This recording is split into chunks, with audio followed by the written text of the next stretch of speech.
এদের মামলা তো তাদের বিভিন্ন অপরাধের উপর মামলা, তবে এই মামলাগুলো আরো দ্রুত শেষ করে এগুলির শাস্তিগুলি আরো দিয়ে দেওয়া উচিত। আপনার নামে যে 15টি মামলা ছিল প্রত্যেকটারই রেকর্ড আছে।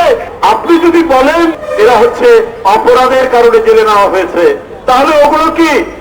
আপনার নামে যে 15টি মামলা ছিল সেই 15টি মামলা কি রাজনৈতিক কারণে রাখা ছিল? দুর্নীতির মামলা। আপনি ক্ষমতার জোরে আপনি বাতাসে ওইটা উড়িয়ে দিয়েছেন, কিন্তু প্রধানমন্ত্রী আপনাকে বলে রাখি প্রত্যেকটারই রেকর্ড আছে। এই রেকর্ড মুছে ফেলতে পারবে না। আপনি যদি আপনার প্রতিহিংসা পূরণে বিএনপির নেতা কর্মীকে জেল দেন, কারাগারে রাখেন, এই রেকর্ড বের করে আপনার পতনের সাথে সাথে যারা গোটা দেশে অরাজকতা করেছে পুরোটাই বাদ যাবে না।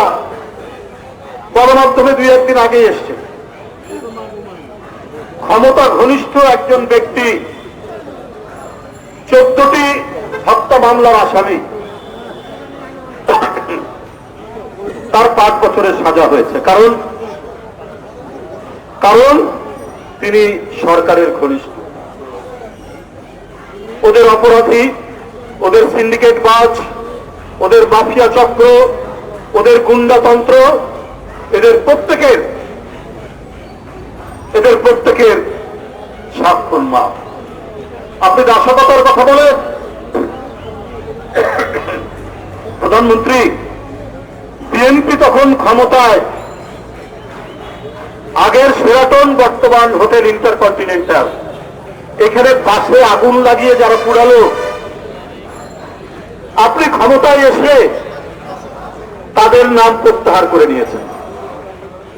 আপনার যে 14টা মামলা দিয়েছিল আপনার নেতারা বলেছিলেন রাজনৈতিক কারণে, তো 15টা অধিকাংশই দুর্নীতির মামলা, 15টি মামলা দিয়েছিল। তাহলে আপনি যদি বলেন বিএনপির নেতাকর্মী, গণতন্ত্রকামী নেতাকর্মী এরা হচ্ছে অপরাধের কারণে জেলে নেওয়া হয়েছে, তাহলে ওগুলো কি? আপনার নামে যে 15টি মামলা ছিল সেই 15টি মামলা কি রাজনৈতিক কারণে রাখা ছিল? দুর্নীতির মামলা। আপনি ক্ষমতার জোরে আপনি বাতাসে ওইটা উড়িয়ে দিয়েছেন, কিন্তু প্রধানমন্ত্রী আপনাকে বলে রাখি প্রত্যেকটারই রেকর্ড আছে। এই রেকর্ড মুছে ফেলতে পারবে না। আপনি